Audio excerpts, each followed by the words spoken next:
the easiest way to really scale sponsorship on a global level is doing it yourself and encouraging your peers to also sponsor, and then telling those stories of sponsorship. So as you sponsor people, tell how you've been impacted by that, how they've been impacted by your sponsorship. And the more people tell the stories, the more common sponsorship will feel and become. So I think that's the best way for this entire concept around inclusive sponsorship to scale.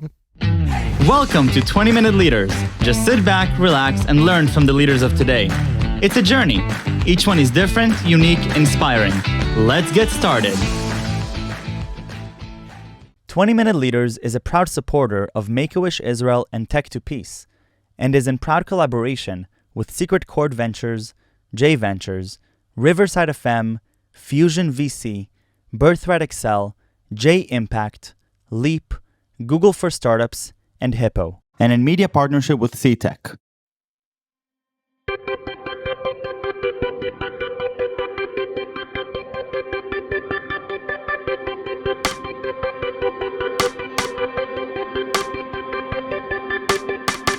It's great to have you all the way from DC and talking about your journey and inclusion, diversity, empathy, healthcare, and everything in between. And starting with your journey, I'd love to hear a little bit about what the different big milestones or big events that shaped who you are, your look on life, your look on workplace, and what's important, and the different things that you are really passionate about today, which we'll uncover soon. And so again, thank you for being here.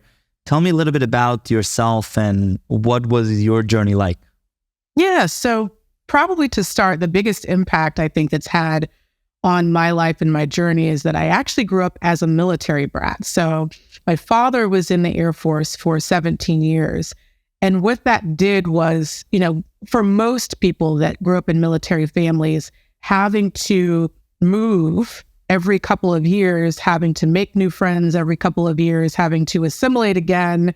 I think that actually creates a sense of resilience in you as a child. And there was a point in time where we were stationed overseas in Italy. It was the first time we'd lived outside of the country, the first time we really got exposed to other cultures. And even though my father worked on base, we lived in the community. And that was something that had a profound impact on my appreciation for differences, for different cultures, for inclusion, just living in a different country and having to be not just a new kid on the block, right, but also just in a new community overall. And that's where the seed was planted around my personal passion around inclusion and diversity. And then fast forwarding to my career, I started my career in banking. Spent 2 years working in retail banking and hated it, right? And I thought that's what I wanted to do. And a mentor of mine actually sat me down and said, I know you're at this crossroads. You thought this is what you wanted to do in your career. Why don't you try consulting? And you can develop new skills. You can try new industries. And so I made that switch into consulting and found healthcare as something that I am deeply passionate about. And of course, like many of your listeners, I had family members that had challenging health issues. And so wanting to impact healthcare from the business perspective, using my consulting skills was really important. So I had some really impactful mentors along the way that gave me really great advice about how to find my purpose and my passion, how to develop the right skills to be effective in my role. And then that kind of guided me towards where I am today. I've spent over a decade in healthcare, and I had grown very passionate about people and finding great leaders for healthcare organizations. One of the people that I think really, accelerated my career is a sponsor of mine at my former company, Atrium Health, who really got me my first executive promotion. And it was something that planted a seed inside of me of wanting to pay it forward to others and give other, rising leaders, people of color, women, opportunities to thrive. So I decided to make my own personal commitment to sponsor women of color in healthcare and give them opportunities, whether it's speaking engagements, opportunities to serve on boards, promotion opportunities. It was something that I felt was really important as an executive to do. And that led me to ultimately becoming an executive recruiter because I married my consulting skills with my passion for people and wanting to place rising talent in really impactful executive roles across healthcare. So that journey really was important from, being in a military family where you got to see different cultures to having really impactful mentors and sponsors who gave me great guidance. And then following my passion around talent is how I ended up to where I am today. Wow. So tell me a little bit about sort of the landscape that we're in. So leading up to the way that you're helping promote women of color to executive positions, what is sort of the landscape that we have right now that even makes this something that you need to do? Yeah. Well, I'm sure many of your listeners have seen the transition and the transformation over the past 3 years with the events of 2020, not just the pandemic, but of course, George Floyd and Breonna Taylor. And there was certainly more of a focus over the last couple of years around inclusion and finding amazing talent from underserved populations. And I think we're at a moment where we are 3 years in, post George Floyd, where a lot of organizations, while they're on that journey, are still trying to find their way to increase representation in senior leadership. And I'm a big proponent of executives really embodying sponsorship as a leadership competency. So thinking about how, as an executive, most of us got to that level with support from someone else, whether they nominated or recommended us for a role or, talk to others about our essence of leadership and gave us opportunities. And I think we absolutely need to pay it back if we're going to create a pipeline for future leaders. So I do think it's important for anyone that's listening, whether you are an executive today or someone that aspires to be an executive, to think about how are you identifying the next layer of talent, whether it's a person of color, a woman. There's still opportunities for us to create greater diversity in senior leadership. And so taking that responsibility and accountability for that is absolutely key. So tell me a little bit about the sponsorship and what does that actually mean? I'm not familiar with the way it works. Yeah. So mentorship is probably the one term that most people are familiar with. So usually we talk about mentorship and sponsorship together. Mentorship is really about finding someone that's going to give you advice. So just like the story that I shared about a mentor kind of guiding me for my career, giving me some ideas of where I could go, they're there to offer you career advice, to be a safe space for you to talk to about anything that you're struggling with professionally or personally. And their whole role is just to be there to support you by guiding you. A sponsor is someone that is your advocate. So it is someone that is of a position of influence, power, that can open doors for you. So Michael, let's say that you have a goal of having a bigger platform for your podcast, and you reach out to someone in your network and you ask them for either an introduction to someone in their network that can really provide that platform for you. Or maybe they might say, you know what, I know of someone who is doing a major conference and they would love to hear you speak or host your podcast there to give you greater exposure and visibility. So they're really taking action on your behalf to, again, connect you with others that can help you, achieve your career goals. And it's more focused on the outcome, right? So they're focused on giving you access to a greater visibility in your career.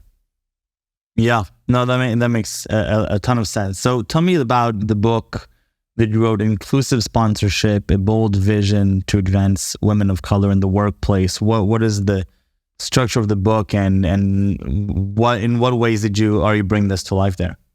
Yeah. And again, the impetus behind the book was my career journey and having impactful sponsors that really opened doors for me. And inclusive sponsorship is really about thinking broadly about who you decide to sponsor yourself. It's really aimed at two audiences, one being executives who might be looking to sponsor talent, and then rising talent who are looking to find sponsors, right? So it's a great book to be able to merge those two topics together. So the structure of the book talks about my journey, again, from my career, It also talks about, the ways that you can identify great sponsors.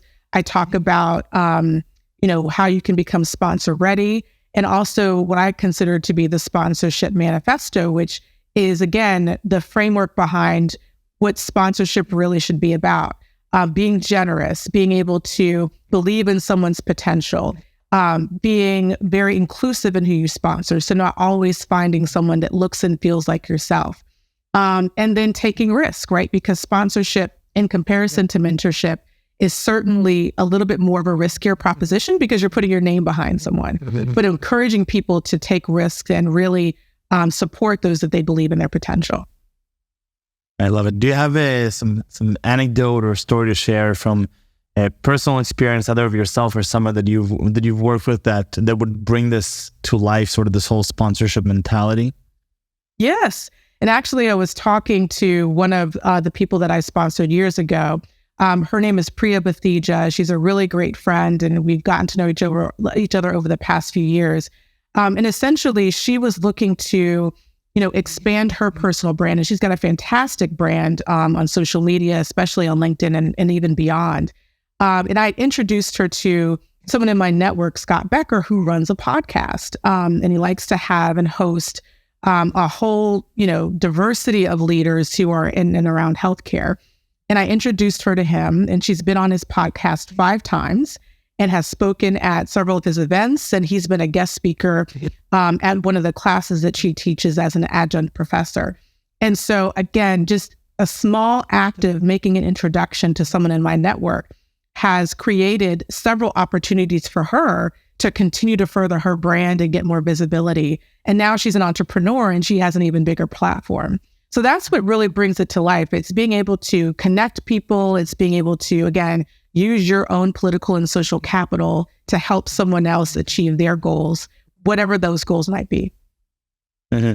And so what are the things that you're keeping in mind as you're thinking about the ways to make an impact through these relationships and through these endeavors that are beyond just mentorship? Or the sort of the standard mentorship that we think of in the day-to-day? What are the the key pillars that you think are making this unique or different mind? Yeah, I think it's part of what I talk about in the book, and one of the things that I think as executives we need to be thinking about is shifting our focus from mentorship to sponsorship. And I think many of us are very flattered when we're asked to mentor, and we enjoy it. It's a intrinsic thing that we like to do. But I think if we're really going to move the needle in creating diversity across the board, whether it's senior leadership all the way throughout the organization, we have to be willing to take action. And that's really the kind of battle cry that I have in the book. Is it's more about being able to take action to influence outcomes. So if that means giving someone a promotion, again, that has, rising talent that comes from an underserved population, whatever that action might be, encouraging people to do that. And so shifting from thinking about guidance and offering your sage advice to someone to now, okay, I'm going to take action on their behalf. I'm going to speak about them in rooms that they don't have access to. That's really where, as leaders, we need to shift our focus. So I guess the distilling it, a lot of it is about being one, very intentional, but also being very action oriented. So you want to have skin in the game, and you want to start taking action to actually make the reality happen, and not just give guidance and advice to those other people, right? Which that just has its limits. It stops at some point. That's right. Absolutely. So tell me a little bit about what is it about it that makes you so fulfilled? I mean, there's a lot of things that one can do. It makes you so fulfilled that you've written a book about it, that you're so passionate about. Where does this passion really come from for you? I think when I think about what drives me, one of the reasons why I got into healthcare is because I do have very much a mission orientation and focus, and wanting to give back and wanting to see others succeed, wanting to somehow have the ability to have fingerprints on helping someone else be successful. I think I have this intrinsic drive around helping others, and a lot of people in healthcare decide to get into healthcare for that very reason. So I think that's what really has driven me to want to help other women, specifically women of color that don't have the same opportunities as others to succeed as well. I also think because I love working and supporting nonprofit organizations and also giving back, there's that through line of how can I make the biggest impact and difference? And that's the way that I think I've been most successful, is being able to help others be successful. I love it. So where are you on your journey right now? Yes. Well, a couple years ago, I actually started a career initiative called 100 by 2030. And it's around this whole concept of sponsorship. And I made a commitment to sponsor 100 women of color by 2030. And as of today, I have sponsored 42, which has been great. And seeing them succeed and seeing them doing amazing things across the industry. And I'm only in year 3, so I'm going to try to achieve that goal before 2030 because I think we need great talent today. But that's where I am in my journey. And I continue to serve as a mentor, of course, but also really stepping into sponsoring others. So how do you balance sponsoring 42 different people at the same time? How does that work? Well, you have to be, like you said, very intentional, right? And really what I did was I looked in my network and I found women who I knew very well. I knew of their potential. And I tried to do small acts of sponsorship. And again, make a lot of introductions to people in my network, nominating them for speaking engagements, nominating them for awards in the industry. And I get a lot of joy out of doing that. And so for me, it doesn't feel like work. It just feels like an extension of what I like to do. I love that. And so if we're looking at a bigger vision here, how do we scale this? So obviously everything that you're talking about is very impactful. It impacts the individual on a pretty massive level. I'd love to understand a little bit about maybe the snowball effect or the butterfly effect of this, and how do you see this scale and grow? Because we're already thinking about scale just by virtue of doing the 100 by 2030. So let's talk a little bit about scaling this. Yeah. The easiest way to scale this, honestly, is for every single person to make their own commitment of sponsorship. And that doesn't mean that you have to sponsor 100 people.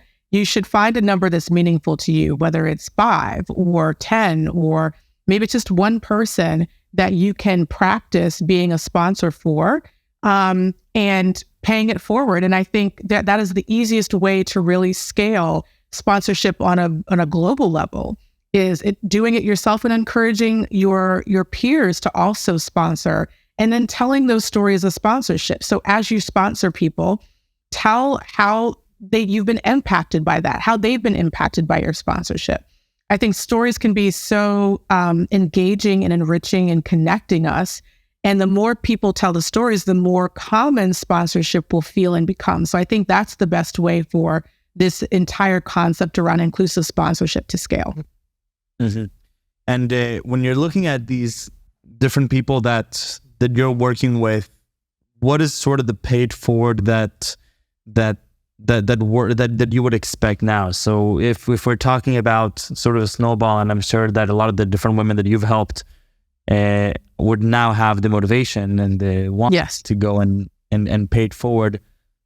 Do you see it happening? Oh, absolutely. Absolutely. I think there's such a positive momentum when you're sponsored by someone and you've been able to be successful and you want to do that for others. Almost every single woman that I've sponsored as part of this pledge that I made has gone forward and sponsored other women in their own right. Many of them had made their own pledges of sponsorship, but some of them just said, you know what, I'm going to call up my mentee who I've been mentoring for 5 years and now move towards being a sponsor for him or her. So there's something, about it, whether you call it a butterfly domino effect, that happens when you have someone's support and it's completely unconditional. I don't expect any of the women that I sponsor to necessarily do something for me. I would rather them do something for others and be able to see that through. So there's something special about being sponsored and then feeling that motivation to sponsor others. It's very natural. Yeah, 100%. Jhaymee, I'd really want to thank you for spending this time with me. This was really enjoyable, and and I think that obviously the work that you're doing in your day job is incredible, but the way that you're treating mentorship and sponsorship to help promote women of color here in this specific situation, but this it transcends a bunch of different scenarios in which we have underserved populations in different locations around the world that would benefit from having somebody identify their potential, put skin in the game, and say, I'm going to be an act for that person. I'm going to be a stand for this person, and help them fulfill their potential. And obviously, I think that an interesting question there is, how do you get this on a global level and scaling this? And so, Jhaymee, thank you very, very much for the time here. Continue having an inspiring journey, and thank you for joining me. Absolutely. Thank you so much. This was great. Thank you.